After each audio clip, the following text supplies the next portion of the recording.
Resolução da prova da FUVEST, a primeira. Eu sou o professor Gabriel Prazeres, professor de Química, tão odiado, falado essa prova de Química, né? E aí o seguinte, gente, não vou aqui muito ficar debatendo, analisando, né, porque você já está aí afoito para receber o nosso gabarito e tal, mas queria dizer o seguinte, a prova de Química foi muito boa, muito inteligente, assim, várias reflexões, né?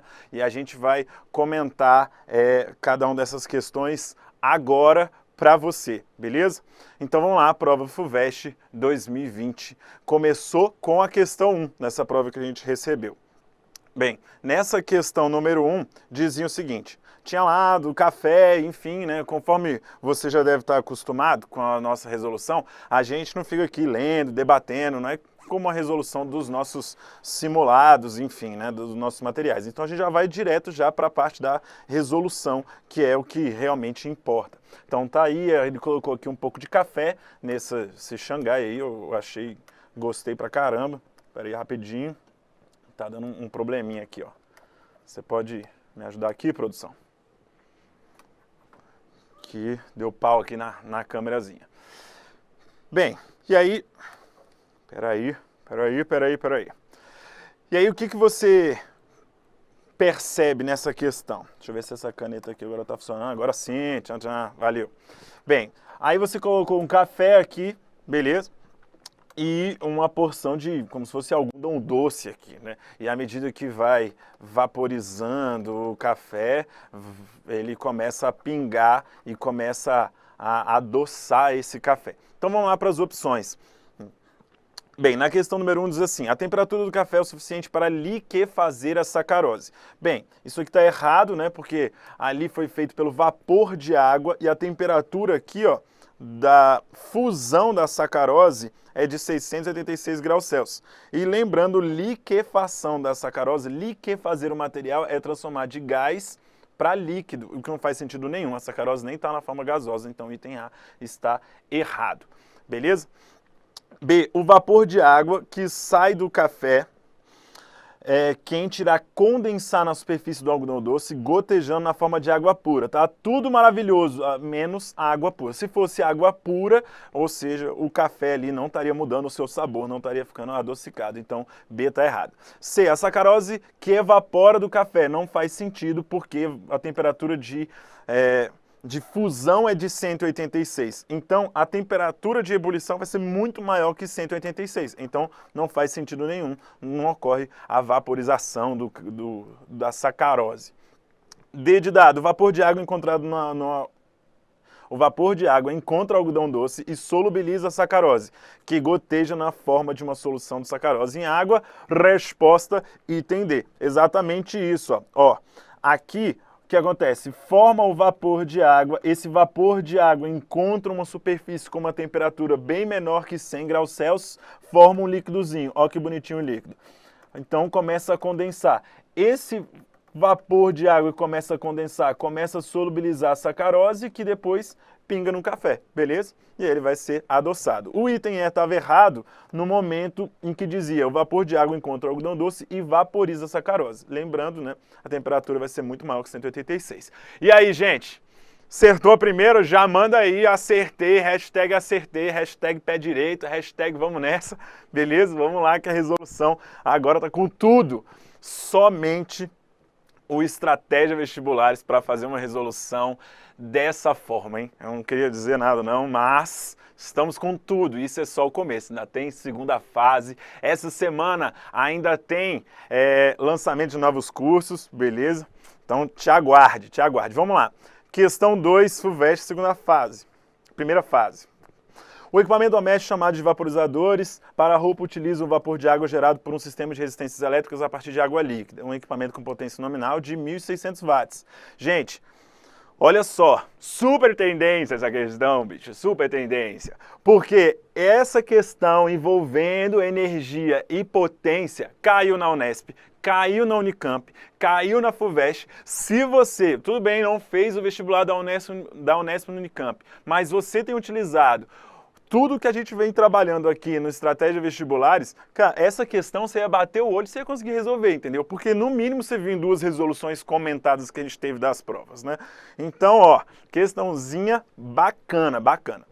Bem, então, já vou adiantar aqui um pouco a resolução. O que você tinha que fazer? Primeiro, calcular a energia que foi utilizada aí por esse equipamento, né, desprendido, coisa do tipo. Você sabe que 1.600 watts é 1.600 joules por segundo. O tempo foi de 20 minutos. Então, 20 minutos, aqui está em segundos, então vou transformar para segundos, beleza? Fazendo essa incrível multiplicação, dá 1.920.123 joules. Vou trabalhar tudo em quilojoule, porque aí fica um pouco mais fácil para a gente trabalhar. Então, na verdade, a energia desse equipamento é de 1.920 quilojoules. Tranquilo? Bem, só que aí nessa questão é fornecido o seguinte, foi consumido 540 ml de água. Então ele quer saber o quanto de energia, desses 1.920 quilojoules, foi a energia total, quanto equivale à quantidade de energia aqui só para acontecer a vaporização. Foi fornecido um ΔH de vaporização, está lá no comando da questão. E esse ΔH é de 40 kJ. ΔH é de vaporização, 40 kJ por mol. Então o que você ia fazer? 40 kJ para cada 1 mol de água. Ah, não quero calcular a quantidade em mol de água, eu quero calcular a quantidade em relação ao que eu tenho, 540 ml. Não tem essa relação em mililitros, então ele te deu a densidade, né? Que a densidade da água é 1 grama por ml. Então isso quer dizer que em 540 ml tem 540 gramas. Como eu tenho 540 gramas, vou transformar mol para massa. Então vai ficar 1 vezes 18 gramas de água, beleza? Resolução de questão ao vivo é assim, a gente está tentando ganhar tempo, então bora lá. Achei isso aqui, quilojoules, beleza? Ou seja, eu estou calculando a quantidade de energia necessária para vaporizar a água, porque a questão já está dizendo que é após ela ter atingido a temperatura de ebulição, ou seja, já efetuando a transformação de estado. Fazendo essa continha aqui, eu vou chegar no valor de X sendo 1.200 quilojoules. Check. Isso aqui é para vaporizar a água. Bem, a energia total dos 1.920 quilojoules era 100%. Você pode fazer por regra de 3, dividir, coisa do tipo. Se eu fizer aqui, ó, 1.200 quilojoules e dividir pela energia total multiplicando por 100, eu vou chegar no valor de 62,5%. Então, sua respostinha aí da questão número 2 era exatamente 62. Aê, comemora aí, uhul, 2 acertos, hashtag vem segunda fase. Bora! Quem acertou 2, já comenta aí no chat. Acertei 2. Uhul. Vamos lá, aqui é que nem, meu filho, resultado de escola de samba. Mangueira, 10. Viu? Bora. Questão 3, tinha essa tabela periódica aí, né? E essa questão falava dos elementos sódio e césio. Também estou agitado aqui, estou na fissura.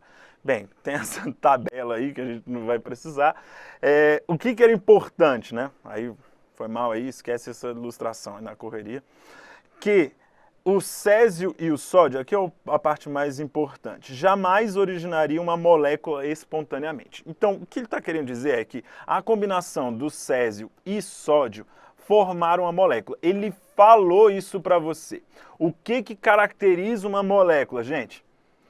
Compartilhamento de elétrons, ou seja, uma ligação covalente. Professor, mas você me disse que metal com metal não forma ligação covalente. Eu disse também para você que essa ligação covalente não ocorre entre metais nas condições ambientes, mas na química, dando condições para as coisas acontecerem, minha filha, tudo acontece. Você fez uma questão no nosso simulado em que eu aplicava para você o fato do hidrogênio ser encontrado no outro planeta fazendo ligação metálica, entendeu? Então essa relação de ligação e interpretação, isso tudo já tinha sido argumentado com você lá nos nossos simulados, beleza? Então você tinha que ter essa noção.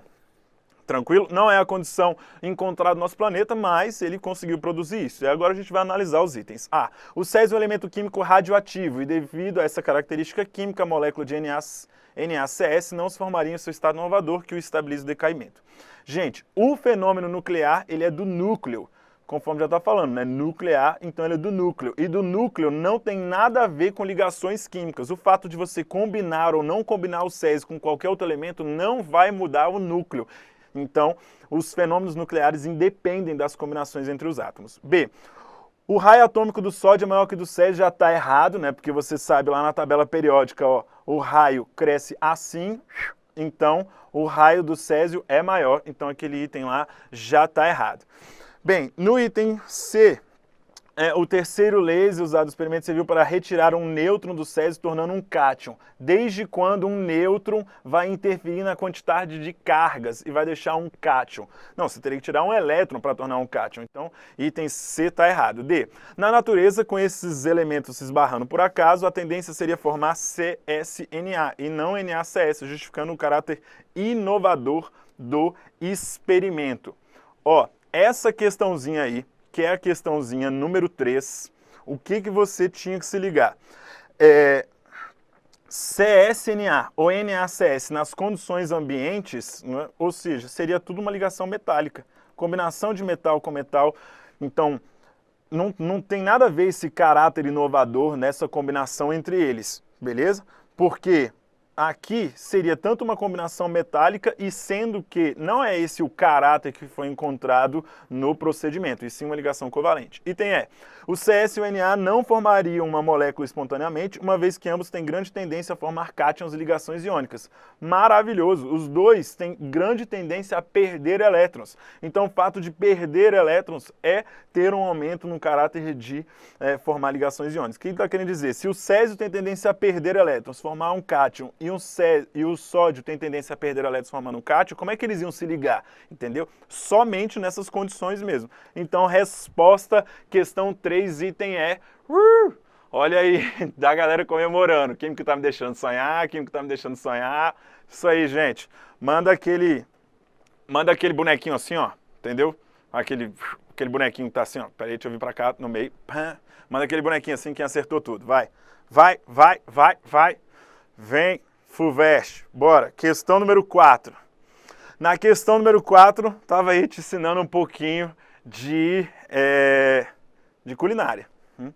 Então tinha aí a ideia do corante, já vou para essa segunda parte aqui, ele fala aqui do corante, né? Tinha um corante lá no suco do tomate. Quando ele coloca um pouco de óleo, esse corante da fase aquosa sai da fase aquosa e vai para a fase oleosa. Bem, isso só é possível se ele tiver caráter apolar, né? Então ele ainda colocou estrutura para você. Essa questão tentou te ajudar de tudo quanto é forma, entendeu? Botou estrutura, botou no texto, botou coisa demais. Se eu fosse essa questão, eu nem teria colocado essa fórmula. No texto já estava claro. Se ele foi para a porção oleosa é porque ele era apolar. E aqui, o corante da beterraba não foi para a porção oleosa, ou seja, ele não tem caráter apolar. Isso é justificado pela quantidade de OHs que tem, de estrutura iônica, enfim, né, que tem nesse composto aqui que você viu, beleza? Então é claro, se ele é muito polar, ele vai ficar na porção aquosa, e se ele for muito apolar, ele vai para a porção oleosa, beleza? Vamos lá para os itens, e aí essa questãozinha que é a questão número 4, deixa eu ir acompanhando aqui, tranquilo? Questão número 4, está dizendo o seguinte, na questão número 4. Fica mais quente ele fala que a fração oleosa fica mais quente do que a aquosa, degradando a betanina, o mesmo não é observado com o licopeno devido à sua cadeia carbônica longa.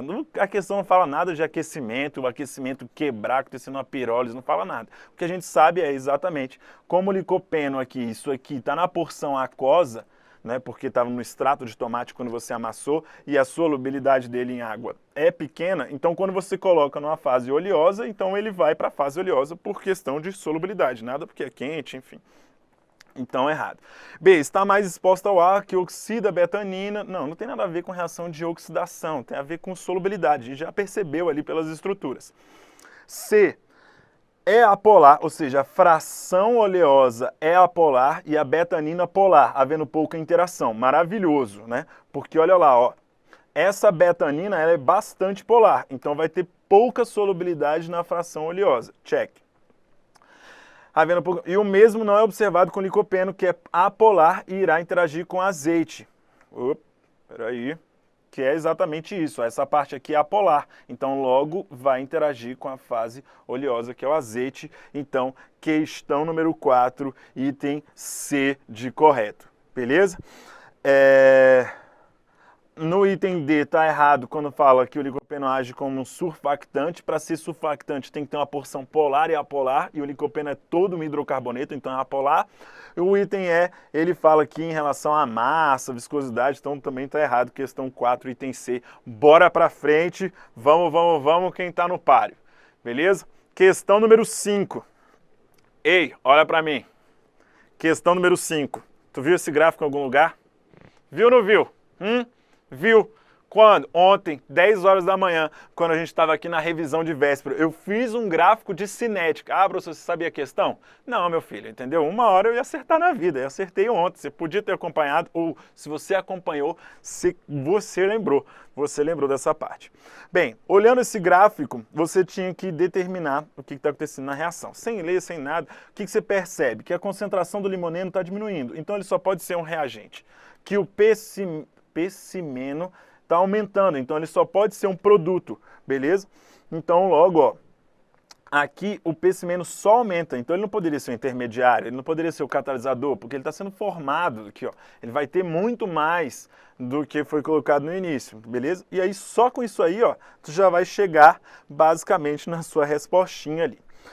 Então você teria dúvida D e E só analisando reagente e produto. Esse é o reagente, esse é o produto, esse é o reagente, esse é o produto. Bem, no texto ele fala que é uma reação que envolve o catalisador. Beleza. Mas esse aqui é o catalisador? Catalisador não é aquilo que você adiciona na reação? Não é isso? Se você adiciona ele na reação, concorda que ele tinha que ter no início? Essa substância tinha no início? Não. Então ele não foi o catalisador, entendeu? Ele foi o intermediário desse processo. Ele foi formado, por isso que ele foi aumentando a concentração, mas depois ele foi consumido. Um catalisador é uma substância que você adiciona, entendeu? Então, para ser um catalisador, ele, em vez desse gráfico estar aqui, ele teria que estar aqui, ó. Teria que estar assim, ó. Ou seja, teria que ter uma quantidade inicial, teria que ser adicionado nesse processo. Ele é só um intermediário. Esse é o intermediário. O intermediário, ó, ele foi identificado aqui. Resposta, questão 5, item E. Item E aí para a galera aí, beleza? Tranquilo, tranquilo? Vamos lá, questão 6. Na parte de química foram 12, hein? 12 que eu observei. Questão 6. Vou lançar aqui uma treta, beleza? A gente vai até, já entrei em contato com o pessoal do jornalismo, já para falar, olha, vamos lançar uma treta aí na internet? Vamos lançar isso aí? Sabe por quê? Você que estudou com o material da estratégia, gente, não tem como, né? Assim, você deve estar enchendo o saco, falando, pô, esse cara o tempo todo falando material de estratégia e tal. Você não tem noção tanto tempo que a gente se dedica, sabe? Quando a gente fala assim, nossa, essa questão eu comentei e tal, não é assim, olha, eu sou maravilhoso, não. A gente rala pra caramba, a gente dá muita aula aqui, a gente escreve muita coisa, sabe? Se você acompanha a estratégia, você fica ali, ó, com o sangue no olho de tanta informação que a gente dá. Então, se você estudou com o material da estratégia, na parte de soluções, você viu que eu dividi em 2. Nesses 2 tinha um voltado só para o material da FUVEST, só de questões da FUVEST, e tinha um outro anexo com mais questões. Nesse anexo tinha uma questão da FCM, Minas Gerais, que é Faculdade de Ciências Médicas de Minas Gerais, de 2014. A mesma coisa, a mesma coisa. Ah, era o mesmo texto? Ah, é a mesma questão, caiu 2 vezes? Não, entendeu? Pode ser uma coincidência? Pode ser uma coincidência, mas era a mesma coisa, ensinava como é que fazia essa diluição, entendeu? Ensinava que colocava a porção de 1, diluía com 99 e quanto, perguntava lá, quanto necessário ali para você diluir e não acreditar mais nessa porção aí da homeopatia, entendeu? Qualquer coisa vai lá no nosso material e dá uma olhada, vamos lá para essa questãozinha, questão número 6. Bem, essa questão número 6, você pode ficar lá quebrando a cabeça de 1000 formas e tal. O que eu vou fazer aqui para vocês? Eu vou tentar ganhar tempo, tá? Eu vou te mostrar como que eu resolvi, não necessariamente a forma mais didática, mas como que eu resolvi para que eu pudesse ganhar tempo nessa questão no vestibular, porque eu queria o quanto antes já fornecer esse gabarito para você, já que a FUVEST só liberou a prova 8h30. Então você que estava indignado no chat falando, cadê o gabarito, meu querido? Eu só recebi esse gabarito 8h30. Até escrever, até projetar esse slide, até chegar aqui demorou um tempinho. Então olha só, aqui eu vou fazer a seguinte transformação. Em vez de eu pensar em ml, eu vou pensar em litro. Partiu de uma solução de 1 mol por litro, beleza? 1 mol por litro. O que eu quero? Em vez de ml, eu vou pensar tudo em litro, tá? Só para ficar um pouco mais fácil as minhas contas, mas a ideia da diluição é a mesma. Tudo bem? Sem problemas. Qualquer coisa você faz as continhas lá e transforma, você vai ver que vai dar no mesmo. Então eu parti de uma solução de 1 mol por litro. À medida que eu vou diluindo, eu vou aumentando a quantidade de soluto? Não, ele pega só uma porção, ele vai pegar só 1 litro, beleza? Então é como se eu tivesse aqui, ó, pegando 1 litro do soluto, eu vou ter 1 mol. 1 mol aqui na constante é 6 vezes 10 a 23. Então eu tenho inicialmente 6 vezes 10 a 23 moléculas. Beleza? E vou dividir isso em porções. Beleza? No início ele vai pegar 1 litro desse e vai somar 99 litros. Ou seja, não é bem 99, mas lembra que eu fiz essa transformação, né? Eu transformei tudo aí proporcionalmente. Então seria 1 para 100 litros, que é o volume total. E depois ele vai somando. O que eu consegui perceber? Que eu posso levar isso a N. Você pode pensar em uma ideia de PG ou coisa do tipo, tudo bem? Então, tá aí, ó. Se esse N for igual a 1, vai ser 1CH. Se esse N for igual a 2, vai ser 2CH, beleza? Isso quer dizer que é 6 vezes 10 a 23 sobre 10 ao quadrado, elevado a N. Ele pergunta o seguinte, ó.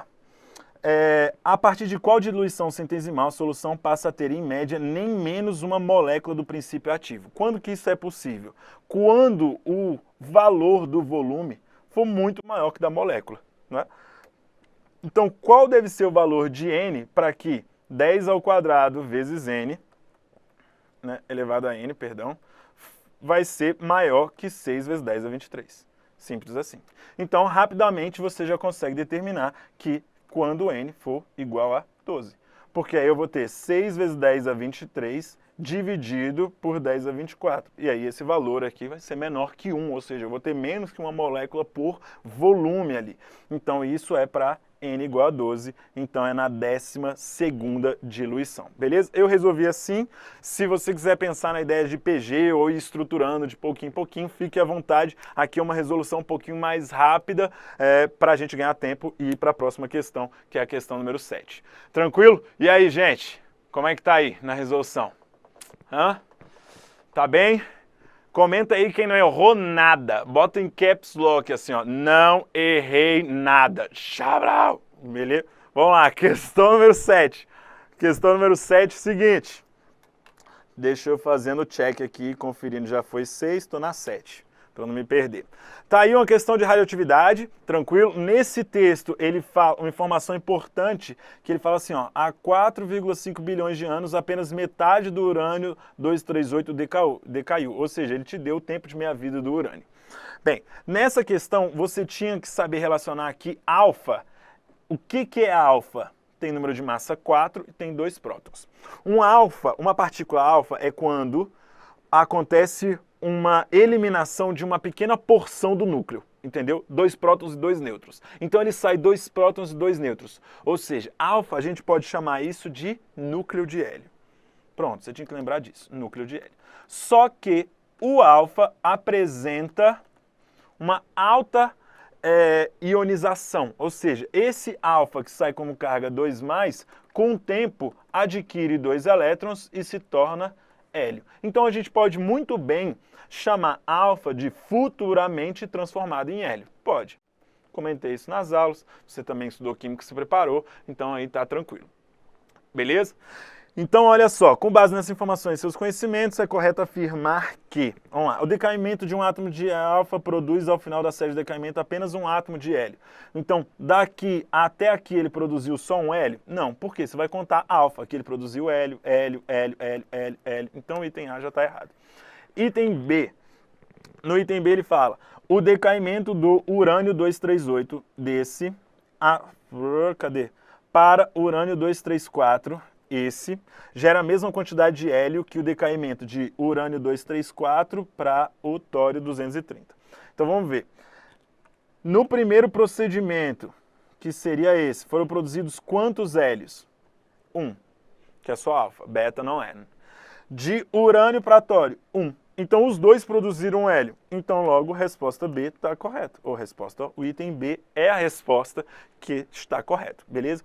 C, decai a 4,5 bilhões de anos a quantidade de hélio no planeta terá será o dobro da atual. Não, né? Porque é metade da metade da metade da metade da metade. Não significa que caiu a metade e agora vai ser o dobro, não, vai ser metade da metade. Então vai ser metade mais 1 sobre 25 aí, beleza?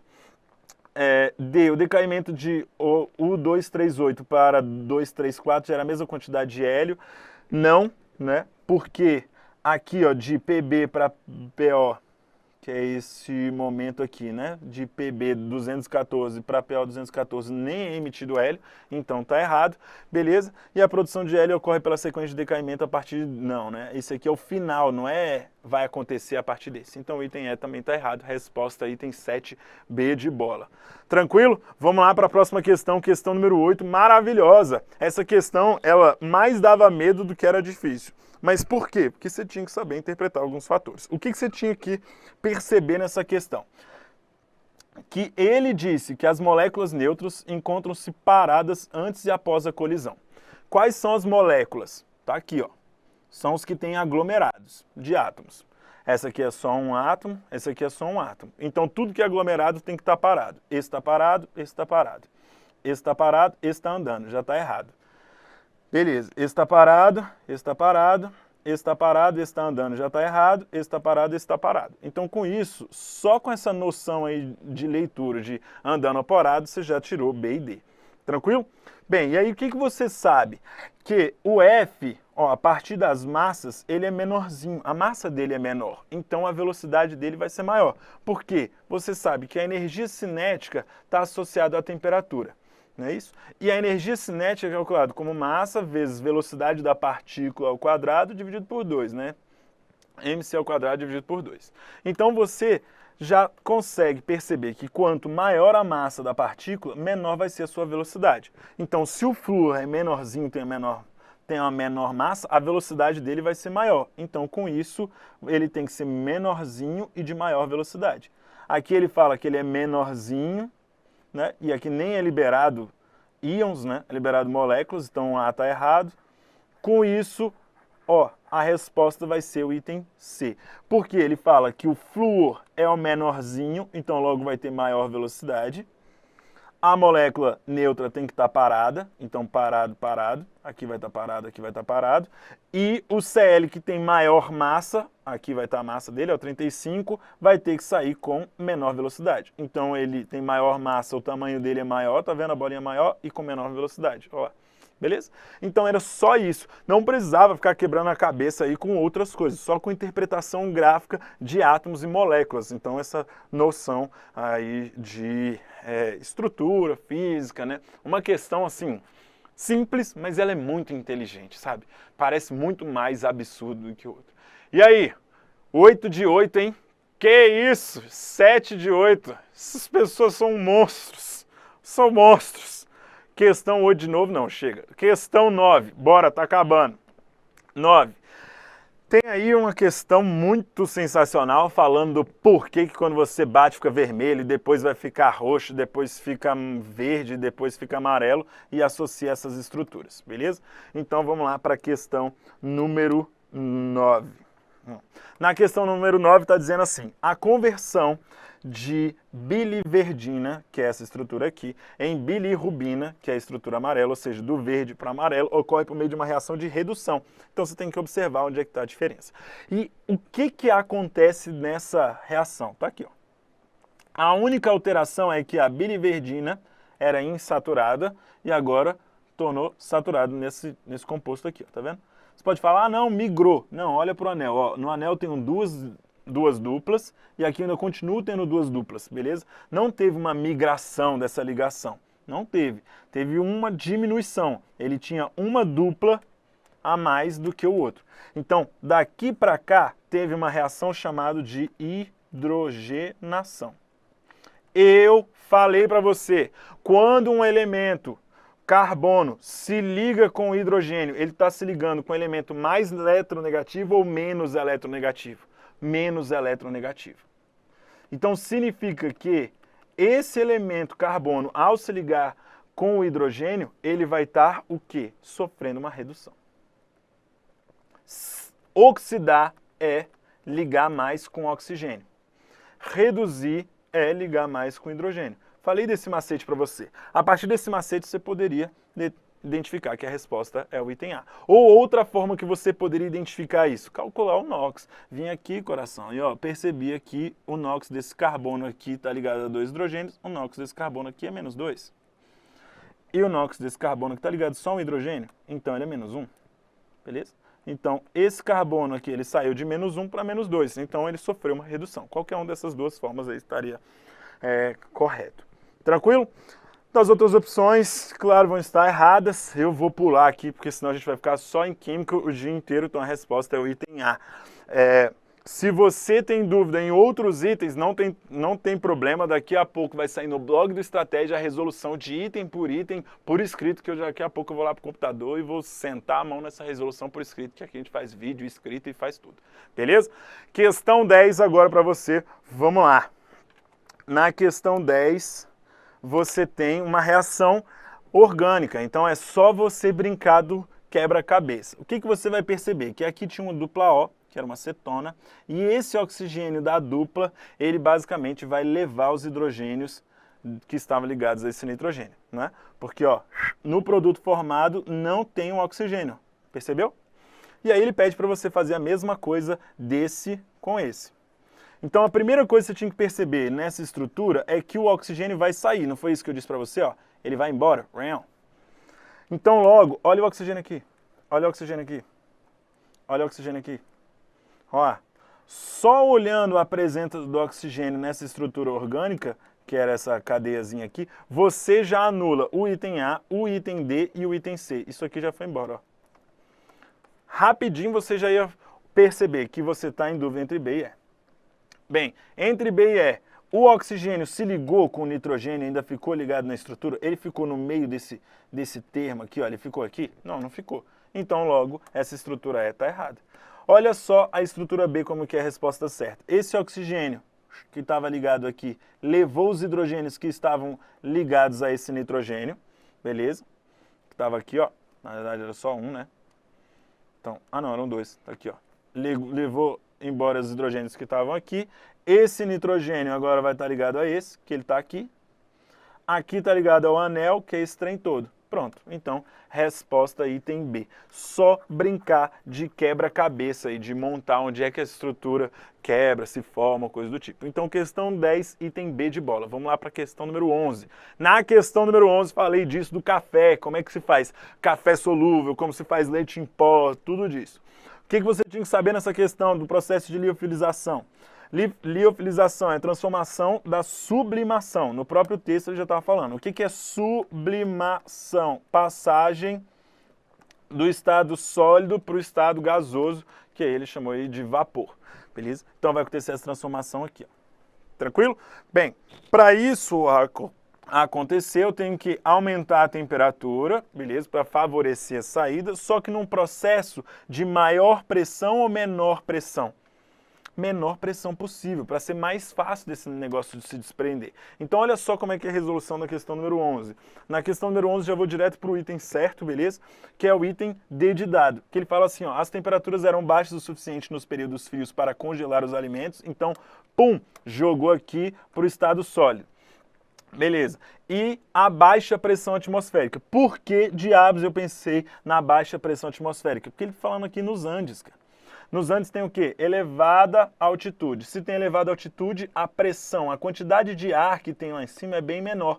Então, a pressão atmosférica é menor. Olha no gráfico aqui para mim. Ambiente de baixa pressão vai estar mais próximo aqui, ó. Se eu aqueço, eu vou mover daqui para cá, ó. Então, ambientes de baixa pressão, eu aqueço um pouquinho e eu já consigo transformar do sólido para o vapor. Então, a resposta item D de dado. Ó lá, temperaturas mais baixas para congelar e a baixa pressão atmosférica nas altas montanhas possibilitava a sublimação. Resposta item D de dado, 11D. Beleza? 12 e última. Nó, essa 12 é para fechar com chave de ouro, hein? Essa 12 é maravilhosa. Gente, tem um trem nessa questão que é dos infernos, que é o seguinte. O demônio, que é o menino, então tá aqui o menino. O menino tinha que jogar 2 dados. Vou desenhar os dados aqui, rapidinho para você entender, tá? Entender minha resolução. Então tem um dado vermelho e o maldito do dado amarelo. Aí o menino tinha que jogar. Então dado 6 opções, né? Podia cair o dado 1, 2, 3, 4, 5, 6, 7, 8, 9, 10. Beleza. Aí esse dado 1 aqui jogava o ácido, que era o ácido clorídrico, numa concentração de 10 elevado a menos o valor lá do dado e tinha 100 ml. Então olha só, esse dado eu vou fazer assim, para o ácido. Então esse dado ele poderia ser 1, 2, 3, 4, 5, 6, beleza? E vou calcular o número de mols. Por quê? Porque eu já li a questão, já tenho uma noção mais ou menos do que ele vai pedir e eu estou a fim de ganhar tempo.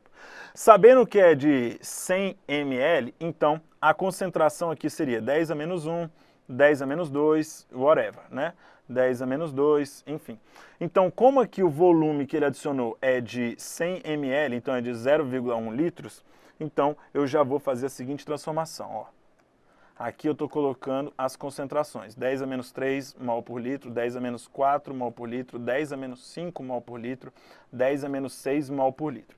Então isso significa que o número de mols que ele está colocando é isso dividido por 10. Então é 0,001, 0,001, 0,0001, 0,00001, enfim, whatever. Beleza? A mesma ideia ele fez para a base.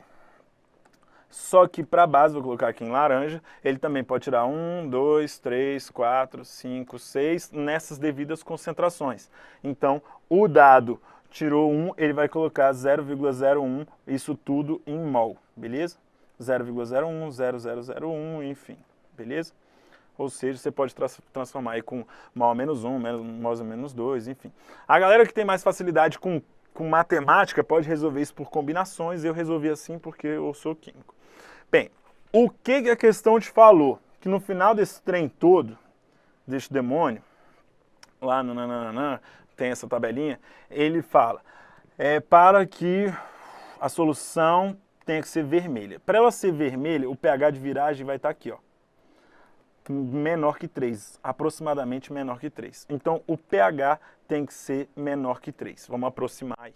Para um pH menor que 3, então isso significa que a concentração de H+, tem que ser 10 a menos 3 mol por litro. Como o volume final nesse processo é de 1 litro, então isso quer dizer que eu tenho que ter 10 a menos 3 mols de H+, nesse negócio para ele ficar vermelho. Ou seja, 0,001 mols de H+, eu tenho que ter para ele ficar vermelho. Volta lá. Então, isso quer dizer que ele tem que ter 0,01 mols de H+.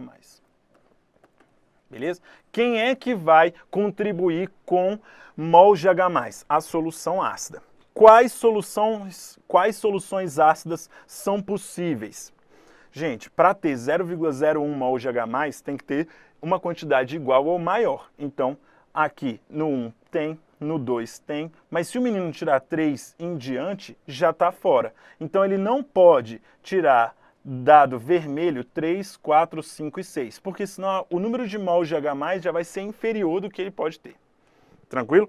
Esse número de mols de H+ ainda vai reagir com a base. Então a gente vai chegar lá. Beleza? Bem, aqui, o que você vai perceber? Eu tenho uma solução de 0,01 e 0,0001. Esse 1 aqui, ó, que é 0,01 mols de H+, ele pode se combinar com quais números para que o resultado tem uma quantidade no mínima de 0,01. Ele pode combinar com todo mundo menos o 1. Concorda? Porque 0,01 menos 0,01 não vai ter a quantidade de H+ necessária. Então, para a combinação desses dados, eu teria o 1 e o 2 vermelho, beleza? E utilizando o dado 1, ele iria do 1 até o 2, 3, 4, 5, 6 em diante. Tranquilo? Do 2, ele poderia se combinar com todo mundo aqui em diante, menos o 2, porque senão ele não vai ter nada. Então, o 2 ele vai combinar do 3 em diante. Aí, o que eu fiz? Porque eu não sou muito perito em matemática. Eu calculei a quantidade de combinações entre esses, quantas possibilidades teria, e depois subtrair o 2 com 2. Porque 2 com 2 não pode, beleza? Espero que você tenha me entendido. Porque senão o número de mols de H+ vai neutralizar, vai cancelar com o número de mols de OH-. Tudo bem? Então, quantas possibilidades? Simples. O dado vermelho, ele tem 2 possibilidades. Então, ele pode tirar 2. O dado amarelo, que eu vou colocar aqui como laranja para ficar melhor para você, ele tem 5 possibilidades. Então, quantas possibilidades eu tenho no total? 10. Cheguei aqui em 10. Mas, professor, desses aqui você ainda tem que anular 2 com 2. Esse aqui é o 2 com 2. Ó, tirei aqui o 2 com 2. Então, eu tenho 9 possibilidades. 9 combinações possíveis. De quantos? Ué, a quantidade de dados é 6 desse com 6 do outro, com 36. Então, 9 sobre 36. 9 sobre 36 vai ser o mesmo que 1/4. Né? Então, resposta aí da questão número 12, item C, 1/4. Beleza? Espero que você tenha entendido essa resolução. Desculpa aí a confusão, talvez um professor de matemática ou a sua noção de matemática possa resolver isso melhor. Tem formas de combinações aí que eu não lembro, né? Não lembro das formulazinhas de matemática e foi assim que eu resolvi, pensando ali em combinações. E aí acabou, queridos. Acabou, isso aí foi a resolução da nossa provinha de Química, tranquilo? E aí, gente, como é que vocês foram? Bora aí. Lança aí, quantos de 12? 1 de 12, 2 de 12, 5 de 12, 12 de 12, 11 de 12. Bora aí, bora aí, bora aí. Olha o Mota, só de acertar essa já estou feliz. Realmente essa questão 12 ela foi bem complicada. O restante, gente, antes de receber essa prova, já estava vendo lá na mídia, vou falar, a Globo, na Globo.com lá, estava lá, prova muito de química, química mais difícil e tal. Eu não achei. De verdade. Eu achei bem a cara da FUVEST, uma prova inteligente, entendeu? Que bota um texto e tem relação com isso. Tranquilo? E aí, produção, já tem um pronto? Já tem mais uma agulha? Olha aí a galera, hein? 10 de 12, 8 de 12, 9 de 12, 13 de 12. É um monstro. 10 de 12, 10 de 12, tá ótimo. 12 de 12, monstro. Sofia Fonseca, maravilhosa. Ó, Iago, 9 de 12. Tá bem, gente. Eduardo Paes, 0 de 12, Eduardo. Vem, vamos trabalhar. Top. Então, olha só, recebi aqui o Tom Grossi, 12 de 12, Robson RBS, 12 de 12, isso aí, gente. Sensacional. Então, ó, desejo para vocês uma ótima correção nessa parte aí dos próximos professores que por vir. E agora vocês vão ficar com a excelentíssima professora Andréa Bela, agora professor de inglês. Hi, teacher. Are you listening me now? Então, gente, até mais. Foi um prazer. E, ó, essa semana já tem aula para a segunda fase, hein? Fica ligado no Estratégia Vestibulares, entra lá ó, no perfil e aí você já vai acompanhar nossas aulinhas preparando para a segunda fase. Não tem o nosso material? Entra lá no site, adquire esse material de segunda fase que ele vai ser puxado, beleza? Até mais, gente. Falou!